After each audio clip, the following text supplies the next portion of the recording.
Hello Capricorn, Sun, Moon, Rising, and Venus signs. Kamusta kayo? Sana po ay nasa mabuti kayong kalagayan. Welcome back po sa Star Tarot. Kung bago kayo rito, welcome din kayo. Thank you sa inyong support. I truly appreciate it. God bless you all po. Pasensya na po sa background, Capricorn, dahil nandito po ako sa backseat ng sasakyan. Napark lang po ako sa parking lot ng hospital kung nasaan naka-confine po ang mama ko. So, pasensya na sa ating background. Medyo madilim. Sa paunang mensahe po ninyo ngayon ay 8 of Cups. Ayan, quick reading lang din po ang gagawin natin sa ngayon. You are heading towards a beautiful situation dito. You're walking away from something na kung saan parang sa tingin ninyo wala na kayong maibubuga pa dyan. Wala na kayong maiko-contribute or wala na kayong makukuha out of that. Kumbaga, walang advancement, walang room for growth, yung mga ganun ba. Hindi na kayo dyan masaya, no? Before, kung ano man tong panggagalingan ninyo, whether that is relationship, trabaho, career, whatever it is, no? Maaring in the past, you've been happy with it. Naging masaya naman kayo dyan. Naging fulfilled naman kayo dyan. Pero talagang sadyang nagbabago ang lahat, hindi ba? And even yung mga dreams ninyo, nagbabago din yan. So maaring ito din, maaring yung pakiramdam ninyo dito, this is no longer yours. Hindi na to ang lugar ninyo. Hindi na to ang para sa'yo. Kaya, you are going to decide to leave that situation. You are walking away from that because alam ninyo na outside of where you are now, alam ninyong mas magiging productive pa kayo, mas magiging matagumpay pa kayo, mas marami pa kayong magagawa para din makatulong sa iba, yung mga ganun ba. So, those are just a few reasons, no, kung ano man ang sitwasyon na to para sa iyo, kung kaya't you are going to walk away from that. So, and where you're heading dito is happiness. This is where you're going to find your fulfillment, your happiness, your peace, yung ganon. Kaya, napakaganda. There is a new beginning dito na naghihintay din sa inyo. Lover's energy. Yan. So, this is decision making na kinakaharap ng iba sa inyo dito. That could be related to this 8 of Cups energy. Maaring yung iiwanan ng iba sa inyo dito is relationship. Maaring love and romantic relationship ito. This could be a relationship na siguro hindi na to healthy. Maaring ganon. Maaring you've been experiencing rough patch with your person dito for a long time na siguro, kaya magdedesisyon na kayo ngayon. Maaring yan ang pinag-iisipan ninyo sa ngayon. Ang pagdesisyonan if you're going to leave or what you're going to do. So, maaring ganon ang ganap dito for some of you. For others of you naman na hindi ganon ang sitwasyon, there could be also a happy ending of a love relationship. Kasi, maaring maaring ang iba sa inyo dito is going to get engaged na, maaring ang iba sa inyo dito is going to start a new family, maaring mag-aasawa na, no, ang iba sa inyo, or if you are single at merong nanliligaw, may dinedate, maaring new love and romantic relationship itong mabubuo din for some of you, no? So, congrats. We have King of Pentacles energy, beautiful energy, beautiful energy. Ano to? Wealth. This is wealth, this is prosperity, this is abundance coming your way. May mga opportunities dito na parating sa inyo. So, posible, no? Capricorn, na tong iiwanan ng iba sa inyo dito, could be trabaho, could be negosyo, could be career. That is not, hindi na yun ang pakiramdam ninyo para sa inyo. And, because may aalisan kayo, of course, may pupuntahan kayo, may isasarang pinto kayo, of course, there is a new door that is opening up for you, and this could be the King of Pentacles energy. Maaari talaga na meron mga offer sa inyong bago dito for a new job, for a new career, for a new business venture. So, maaring lucrative offer ito para sa inyo. Kaya, maybe you are seeing yourself trying on different avenues ngayon. Maybe you're seeing yourself trying a different path ngayon para dito, no? So, maaaring si King of Pentacles energy, this is the new money path that is opening up for you. So, congrats naman dyan sa inyo. Ano? So, mas malaking pera, no? Ang maaaring dumating sa inyo dito. Mas prosperous, mas abundant kayo dito, no? So, yan ang napipick up ko dyan. So, what else? We have 5 of Cups energy. So, maaaring meron kayong pinanghihinayangan dito in the past. Maaaring meron kayong ikinalulungkot dito in the past. Feeling ko dito, tapos na to eh. So, maaaring, missed opportunity. Or, maaari din na yung lungkot na to, it's because you're walking away from something. 'Di ba? So, maaring ito yon. Maaring yung lungkot ninyo, it's because, syempre, kung trabaho to, let's say for example, trabaho, career, negosyo, of course, napamahal na kayo dyan. Of course, meron kayong attachment dyan, no? Emotional attachment sa sitwasyon na yan, sa mga tao na nakasama nyo dyan, kaya medyo siguro yun din ang nararamdaman ninyo ngayong lungkot. But, you know what? Mas maganda ang pupuntahan ninyo. Mas maganda yung sitwasyon ninyo na napiling puntahan sa ngayon. Kaya, mas magiging masaya din kayo in the end. Okay? So, good luck po. And that's all I have for you for today. Thank you for watching. Love and light. Namaste.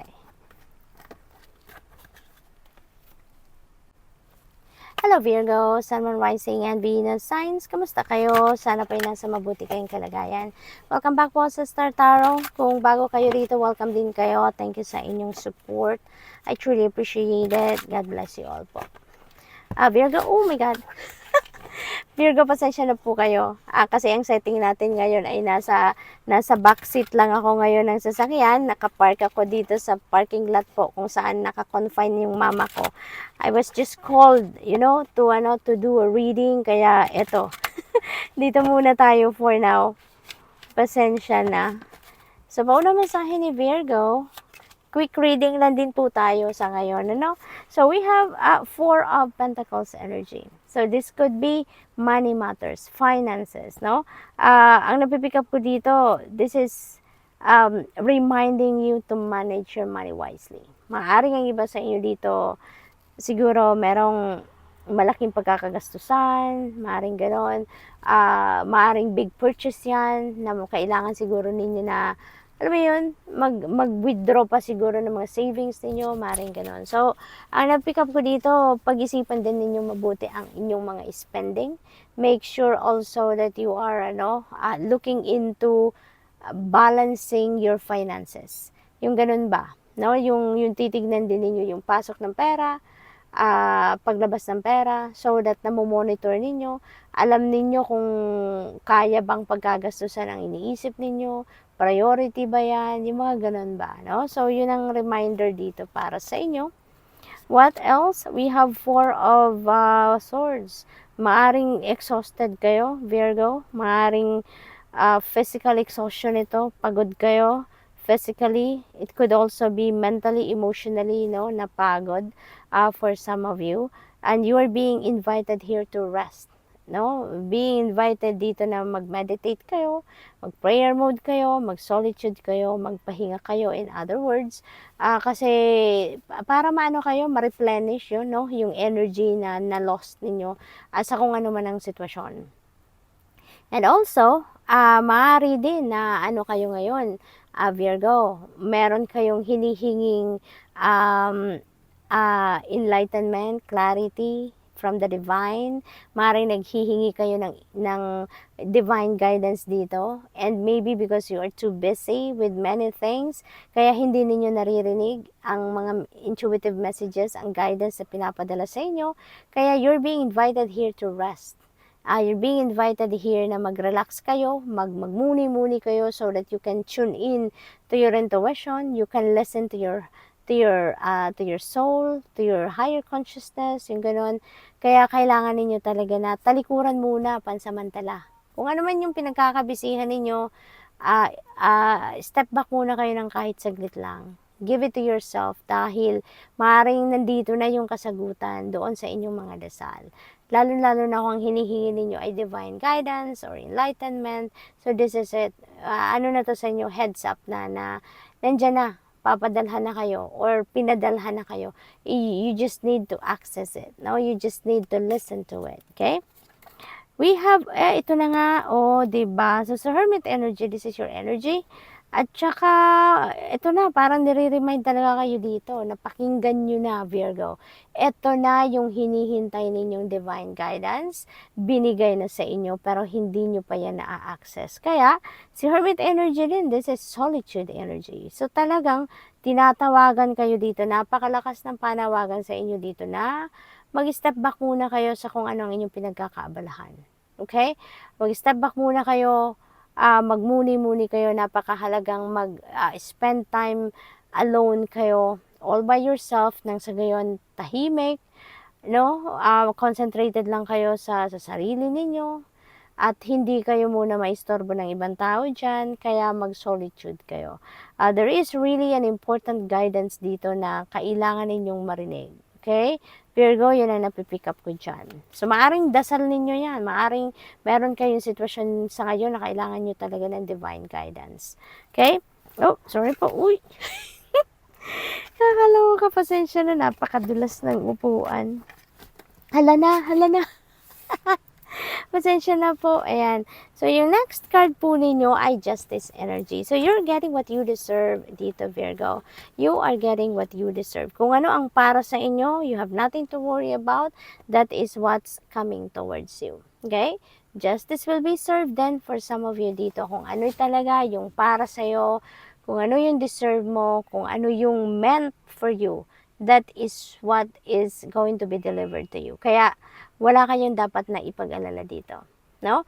Kung ano yung nakatakdang dumating or mangyari sa inyo, yun ang mag-unfold sa buhay ninyo sa ngayon. And balance will be back in your life then, Virgo. Kaya wag na kayong mag-alala, wag kayong mag-worry. Mababalik mo na din yung balance sa sarili ninyo. At maaaring makatulong, no, yung Four of Swords energy na yan, yung pagsosolitude din ninyo with the Hermit energy, yung pagpapahinga ninyo, pag-reconnect ninyo sa sarili ninyo, that is going to help you a lot na magkaroon kayo ng balanse sa sarili, magkaroon kayo ng focus, concentration, yung ganon. So, kung ano man yung mga imbalances na maaring nangyayari dito sa sarili ninyo sa ngayon, that will be fixed. That will be fixed in no time dahil makakapag-recharge kayo dito at maibabalik ninyo yung balanse. Okay? So, good luck po, and that's all I have for you for today. Thank you for watching. Love and light. Namaste.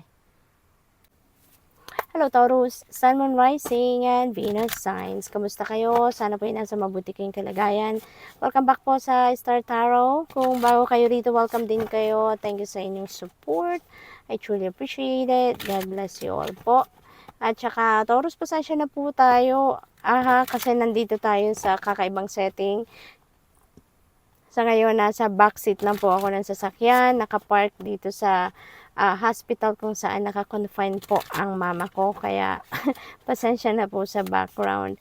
Quick reading lang din po ang gagawin natin sa ngayon. We have Knight of Swords. Ito po ang first message ninyo for today, Taurus. Everything is going to speed up sa ngayon. Napakaganda. Kasi, kung meron lang kayong mga delays sa mga ginagawa ninyo, sa mga plans ninyo, maaaring may mga hindi, alam mo yun, yung parang biglang natigil or biglang na-pending, no? Mga pinoproseso ninyong mga bagay-bagay, may mga tinatransact kayo na medyo, alam mo yun, mas natatagalan, that will be lifted na. Kung ano man yung nagpapadelay dyan, that will be lifted na. Matatanggal na yung mga blockages, yung ganon. Kaya makakaasa kayo that things are going to speed up from here on. Okay? So, what else? We have Page of Pentacles energy, beautiful energy pagdating sa pangkaperhang aspeto, trabaho, karera, mga ganon. Kasi may magandang balitang parating, no? And yung balitang ito, dadating nito parang a speed of light, sa bilis, maaring ganon dito ang maganap. May mga opportunities siguro dito na parating sa inyo. Maaring yung mga balitang ito is about a job offer, or is about a scholarship offer, or scholarship grant, maaring ganon. Or maaari din na mga loan, no? Kung meron kayong loan sa bangko, pangkapital, or pag-aaral, so maaring makatanggap na kayo ng balita ngayon na it's either na-approve na, or on process na, or malapit ng ma-release, yung mga ganun ba. So, this is beautiful news na papasok. Wonderful news ito na papasok. We have 7 of Pentacles. Ang iba sa inyo, Six of Pentacles, sorry po. Ang iba sa inyo dito is in need siguro of money. Maaring meron kayong mga bills na bayaran, may mga due date na sa ngayon, and you are needing some kind of more money pa, maaring ganon. But you have nothing to worry about. Sinasabi ng Six of Pentacles na to na whatever you need will be met. Kung yun ang kailangan ninyo sa ngayon, pambayad ng bills, there could be people that are coming in that could be willing to help you. Or kailangan lang din ninyo dito na mag-reach out kayo sa mga tao na sa tingin ninyo ay makakatulong sa inyo. So, wag din kayong mag-atubiling humingi ng tulong, ano po. Kasi alalahanin din ninyo na help is always available to you. Yun nga lang, kailangan din lang natin na humingi tayo ng tulong. Kailangan din natin na mag-reach out tayo sa mga tao nang sa gayon, ma-express natin kung ano yung pangangailangan natin. Kasi there are some people din na, alam mo yun, hindi nag-i-initiate ng tulong sa atin. It's because they're also thinking of our privacy. Hindi ba? Kung hindi tayo hihingi ng tulong, hindi natin ikikwento sa kanila kung ano ang ating sitwasyon, then mahihiya din sila, 'di ba, na mag-offer sa atin of help. Kaya maaring gano'n ang ganap din ng iba sa inyo dito, no? Whatever you need right now, that will be met. Yan ang promise ng Six of Pentacles. Kaya if you need of money might come in dito, no? That could come from different sources. Maaring meron na kayong ma-receive na sahod ninyo, maaring na pending yung sahod ninyo in the past, maaring ngayon, dadating yan, lump sum, diba? Or maaaring dumating ng komisyon na hinihintay ninyo. There could be people that will be willing to lend you money. No, depende sa inyong sitwasyon. That is possible. Queen of Swords. Ayan. So, some of you maybe is needing some clarity. Maaring may mga sitwasyon dito na kailangan ninyong pagdesisyonan na importante. Maaring related yan sa pera, sa karera, sa negosyo. Maaring ganon. At makukuha ninyo dito ang clarity. Makukuha ninyo yung impormasyon na kakailanganin ninyo para magkaroon kayo ng magandang desisyon. No? So, yun ang napipick up ko dyan. So, good luck po. And that's all I have for you for today. Thank you for watching. Love and light. Namaste.